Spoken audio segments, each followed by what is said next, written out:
So Resume recording. There we go. Did you? I think we both hit it at the same time and Oh, really sorry.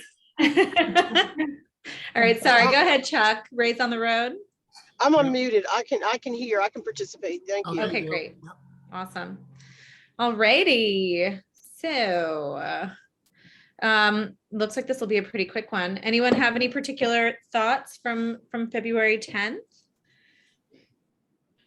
Like, did we really just have a meeting last week? That doesn't seem possible, but I mean, I think it was a pretty, let's see, we passed our motion, enabling our work group leaders. That was our major action. And I think everything else was pretty smooth. So if no one has any thoughts or questions on that meeting. just Go ahead, one Chuck. quick one, Yeah. and this was, I don't want to speak for Aaron not being here, but we did have a discussion after the meeting. And what's the group? So what's the one? Governance and finance was decommissioned, and we got another one, right? Called, is it Correct. redistrict? What's that called? We're calling it redistricting right now. I mean, I still feel like it covers governance stuff and probably not so much finance stuff outside of financial, fiscal implications of redistricting. We were just wondering when that kind of ramps up, or Yeah. is it kind of stalled? It feels like it's stalled, but I hope that's not the case. But if it's Very not good. stalled, if it's in full action, then we should be getting some word out of that. Yeah, no, you're right. I think it's in transition between stalled to action. Basically, we have the co-chairs, and Representative Chicocha is really driving that train in terms of sort of who and how he's going to engage to actually get that work done. I believe, and Haley, maybe you can speak to this a little bit. I think we had, Matt and I sat down with him a couple of weeks ago to talk about the work plan and what that would look like specifically in terms of like research that we'd be asking our staff to do. So I personally, my expectation would be that our next update from them would be around a work plan and any research-based work products, as well as the bill to renew redistricting powers would be something that we would be talking about. So those have not come to fruition yet, but I would say they're like on the horizon. Haley, would you agree with that? Or do you think we still have a little more work to do there to make that come together?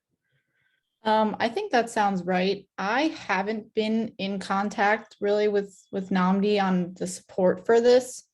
I should probably get back into contact with him. I know we were going to switch gears and have one of our staff members, Chris Kelly, really take the lead on that. So he was the one kind of working on the work plan and stuff. So I haven't really been clued into a lot of those conversations lately.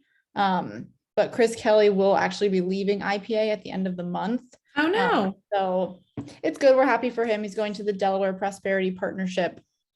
But good. That is a big loss for us though. Definitely. Yes. On the education team, especially, he's really, really a key member. But so I think we'll try to figure out how to best support Nnamdi. I can sort of maybe re-engage in a lot of those conversations. So does that mean we might be, I mean, would we be replacing Chris with someone who could take that on specifically, or is that a thing? Do we get a new person? As of now, would be me, I would think. Okay. There's no one else who would, for now, no. Okay. Yeah, I know. That's what always happens, but hopefully We're in we'll the midst actually of a transition. Yeah. We will be hopefully bringing a new person on staff once we get our position approved, and then hopefully there could be some more transition. So Haley's not taking all of it.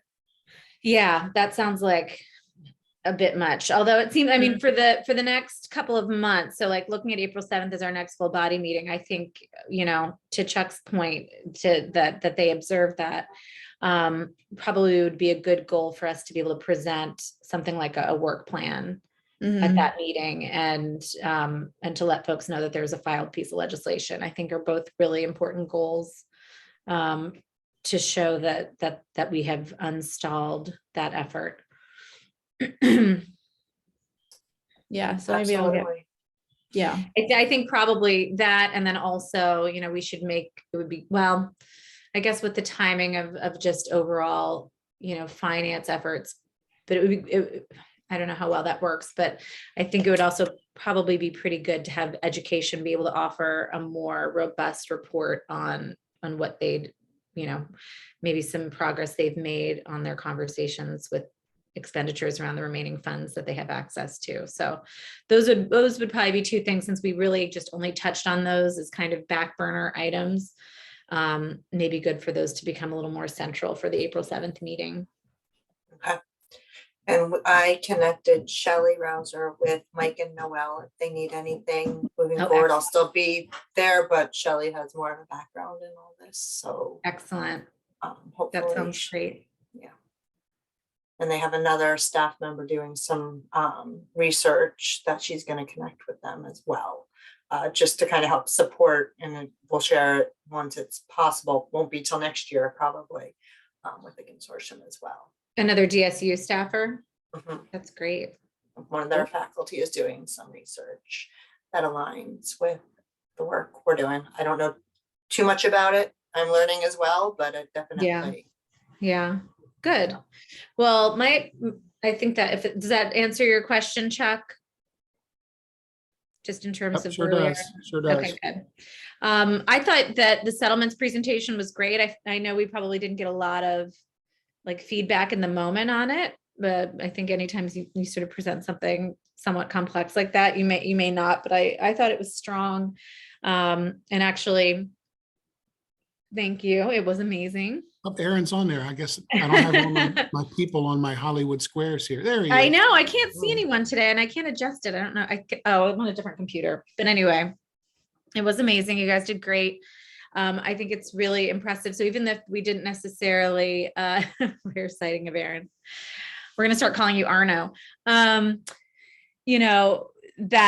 makes a good impression. And that's something that I think it sets a good precedent and a good model for, just the type of accountability and outcomes tracking I think that we would like to see. So I hope that we're able to follow through on that for all groups. And that's something that's honestly come up in JFC this week. I guess I can just put this update here now. But we had Department of Education the day before yesterday at JFC.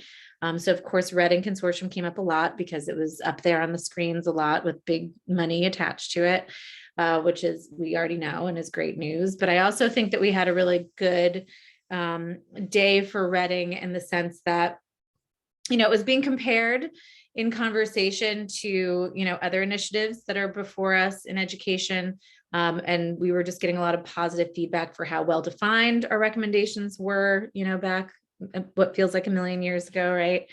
And then I think our commitment to doing very clear, I think, follow through and sort of self accountability, but making sure that we're actually directing resources to the things that we say we are and checking in to see whether or not that's effective. I know some of that is still in development in terms of what that's going to look like, but I think, just as a piece of feedback for how beautifully I think the settlement committee did on that is just a good indicator that we're actually doing that work, and we'll continue to do that work on all of the recommendations that we've set forward. And I think that I definitely got the impression that was well received by many of my colleagues on JFC.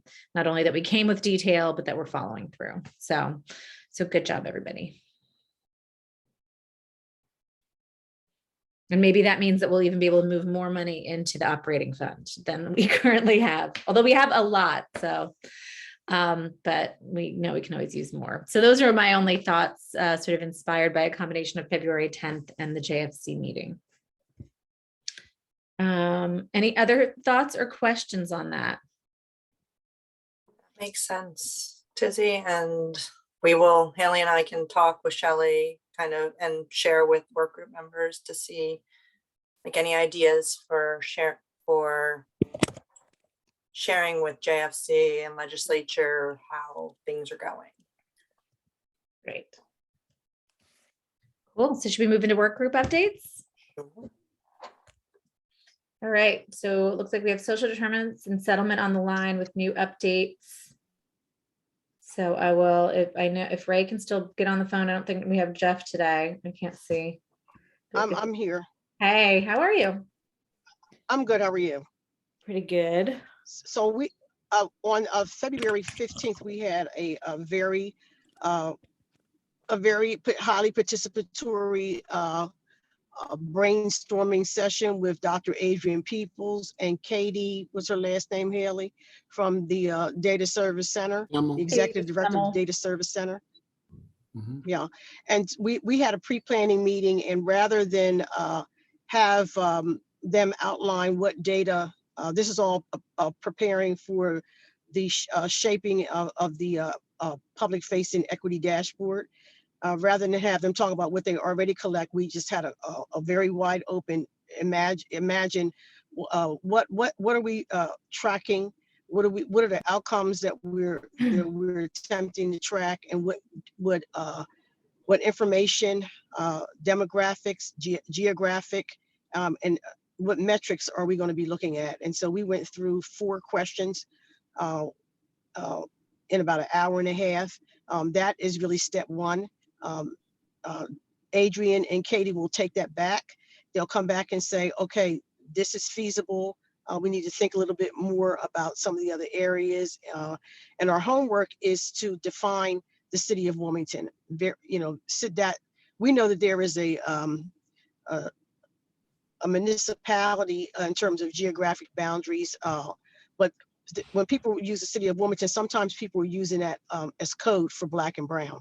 And so we were tasked with defining the city of Wilmington, and we're really shifting from an analysis where the unit of analysis is schools to students and where students live. So that's it's really exciting. We also are going to have to try to strike a balance between researchers that are coming to the table from other organizations and other users of the dashboard that are not researchers, so that it's not cumbersome and it's not so technical that it doesn't make sense to the common person, because they are very important key audiences as well. Haley, do you want to add anything? No, that was good. Yeah, I think that covered it. Yeah. It was suggested that we form a subgroup. We've elected not to do that. We're at this stage, we're still doing whole group work so that everybody is connected and participating. It was a great meeting. Thanks. The other thing I wanted to share is we made a commitment to broadening our contact, deepening our contact with early learning, early care, and early educators to hear from them. So Matt and I attended the Wilmington Care Early Council meeting yesterday. They had over 22 providers there, a range of providers, some big, small, and they had a lot to say. I bet. They're very appreciative of the additional resources, but the overarching message is that we're adding resources without planning comprehensively for coherence in the system. It's very fragmented. Yeah. And DOE representatives were on there. They're down in the Office of Early Learning. They're down 3 staff people. So there really was a cry for a comprehensive planning, building out of infrastructure, and not just.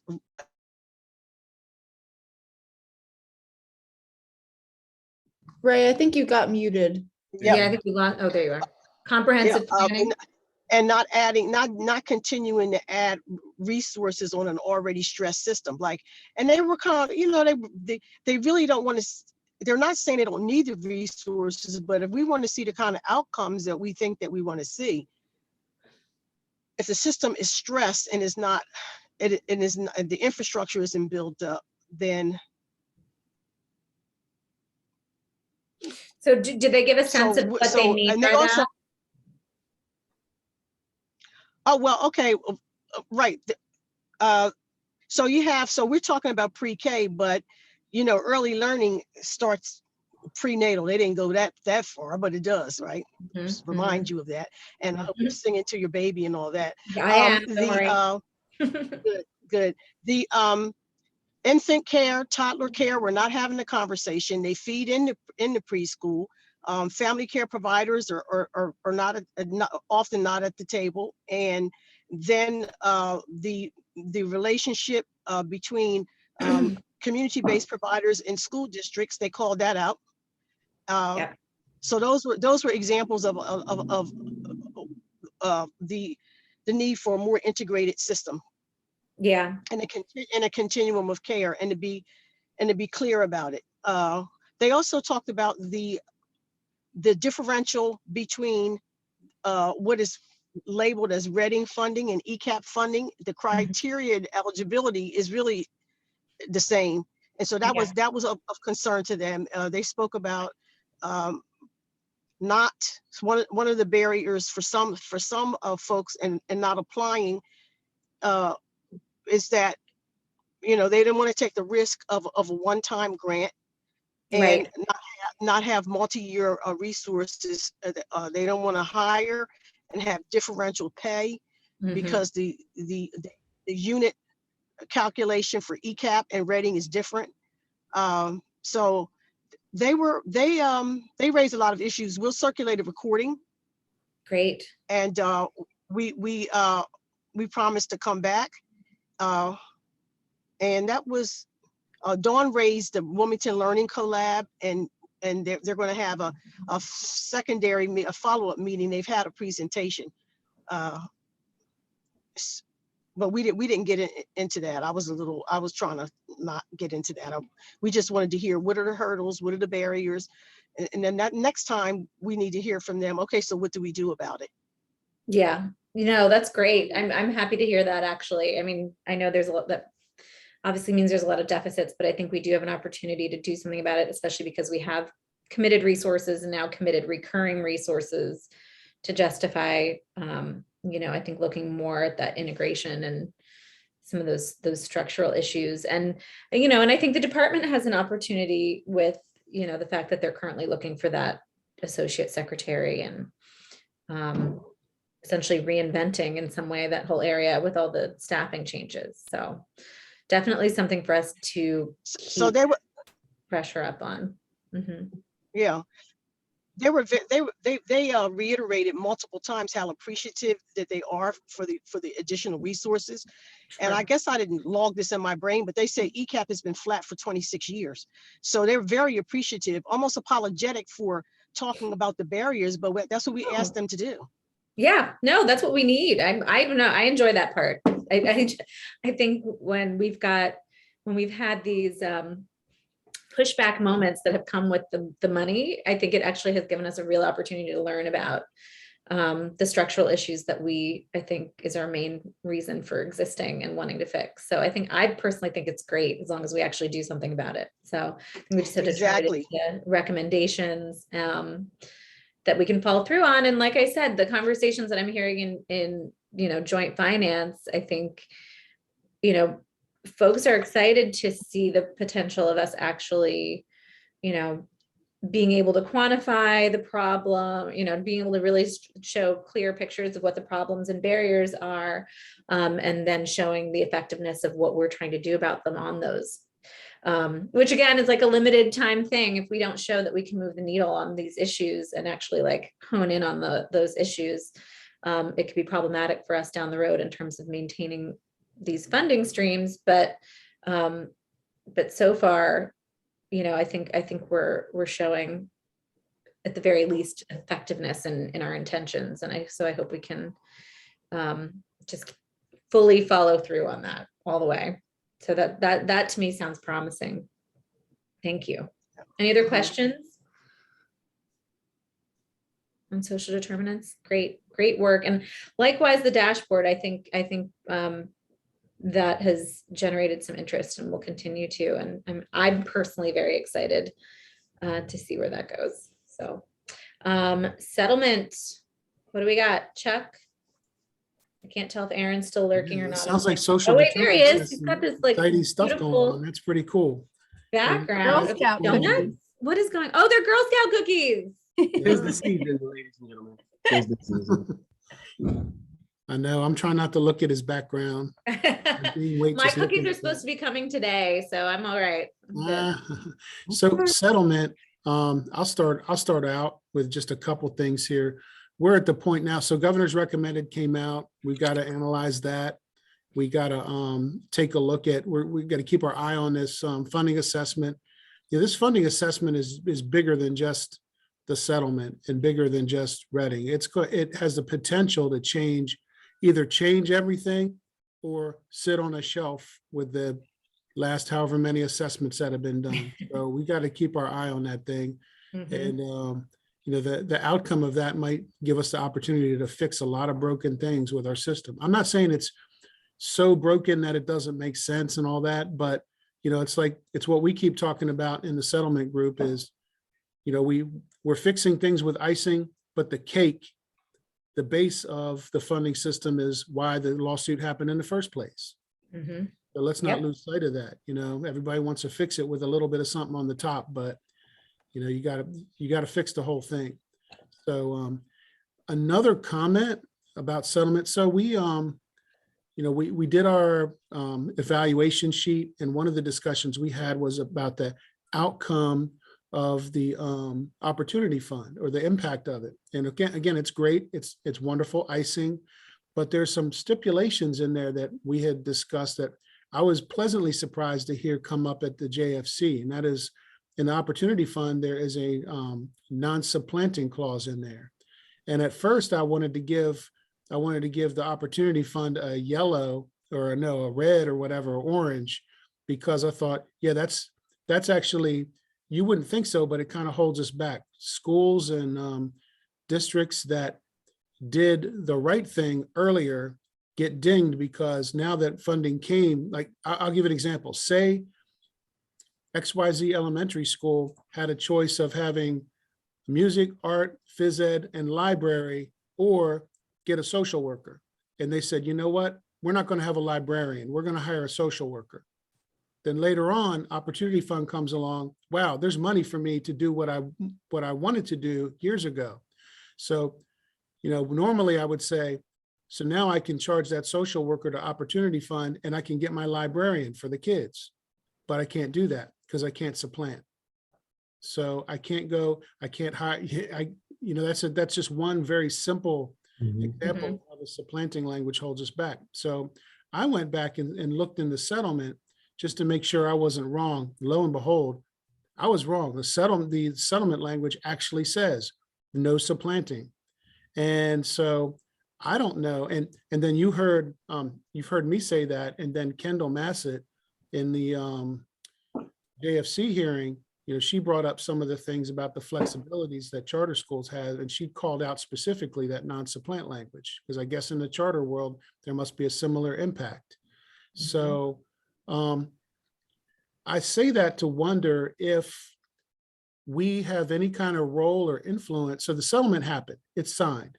Mhm. But, you know, if both parties were to say, you know what, there's some imperfections in that, can we go back and have an agreement that maybe we can release that settlement or that language from it? You know, is that possible? But what's the right way to go about and have that conversation? You know, I can't just go and call both parties. I can't call the governor, and I can't call, was it ACLU? Who was the other party? Was it NAACP and community ACLU was they were the legal team. They weren't okay.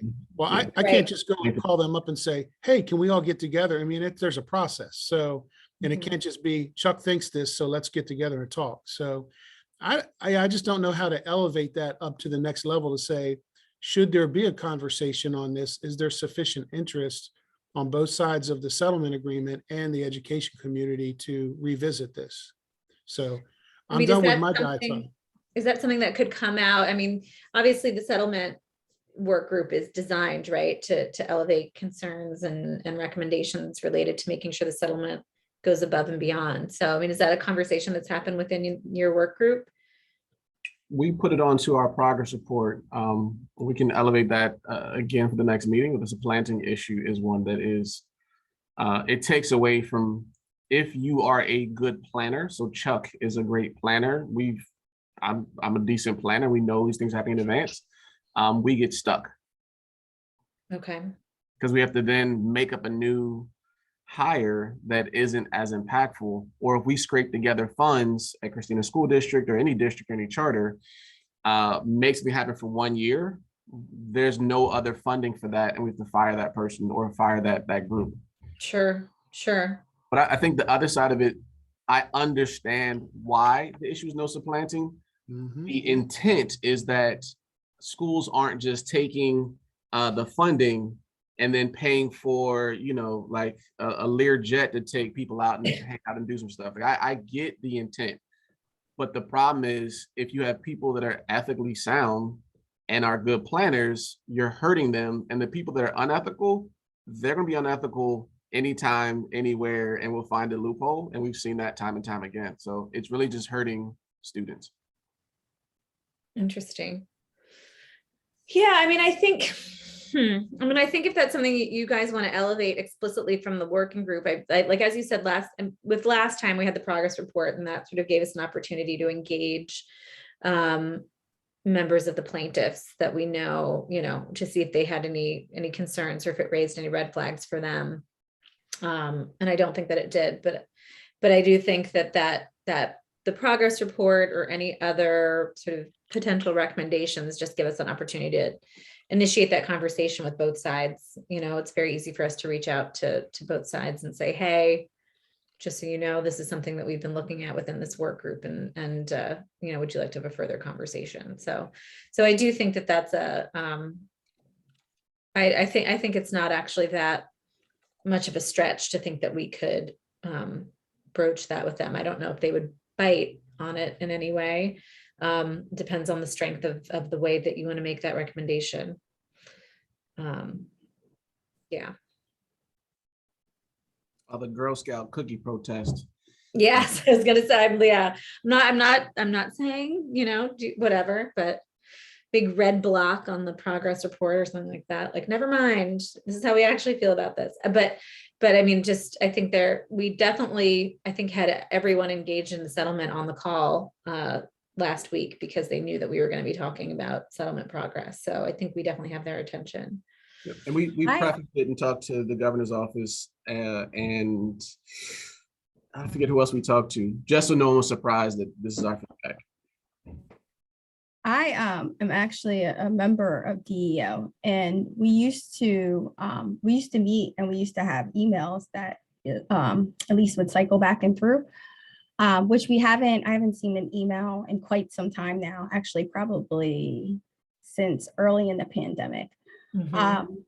So I could reach back out and I could raise some of the concerns that we have mentioned here and see if they would like to kind of talk about that, and then maybe get with the NAACP and the ACLU as well. I think that's a good idea. Yeah, I think I used to be a member. I think I had to come off. You But- did used to be a member. I did. I think once I took this job, I had to step back, but That approach sounds great and very encouraging. And I wonder if we need to just take a look at the whole thing and see, is there anything else too that sticks out that's worth, because if you're going to have the conversation once about one thing, if there are a couple other things, we might as well just, if we agree to do so, put them all together rather than keep on going back. So. well, I mean, we have the progress report, right? Like, I think that's Mhm. almost a good tool to say, hey, can we have a meeting to present this to you? And then if you have some additional notes that you want to add to that, or some things that we would like to discuss, I think that would be very appropriate for, maybe to reconvene that group and talk about how it's going. Yeah, that's a great idea. I'm thinking about our orange on there, orange or yellow, I forget, which is the equity statement, which isn't doing a darn thing. Right. But I think the intent is, if you have an inequitable situation with facilities where you got a couple schools with the roof caving in, and then you're still putting brand new elementary schools in the ritzy suburbs somewhere, that's not equity. So, Mhm. how can we focus that a little more is another question that some of us have. And then Aaron always has the view too from the charter side about capital funding. And he's not shy about bringing that up too. Not shy about anything. Cool. Well, that sounds like a good action plan. And you know what? And from my perspective, that helps us do a little bit more. Actually, Tika and I have been talking about this. I think, for Reading, we haven't looked at our organizing principle diagram in a long time, but we do have that thing that is, maybe we need to bring it back up at the next planning meeting or something. That the way that we're supposed to be iterating our work and making sure that we're checking in with community stakeholders, which is, as we all know, a really hard part, but something that we have always stated as a core value.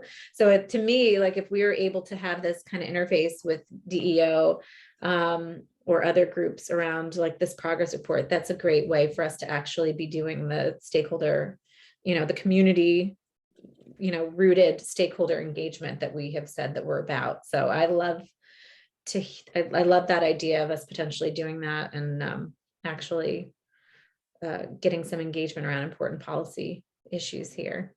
So we just planned our March 28th meeting, and thank you. Sounds great. You got an agenda. Mhm. All right, cool. Any questions about that, everyone? All right. Well, with that, I think we've covered a good bit. Great job as always, everyone. Do we have any public comment? I see Mr. Davis is here. Thank you for always coming out. I'm not gonna put you on the spot, but feel free to make a public comment if you want. And if not, oh, hey, there you are. Oh, look. Hey. Thank you.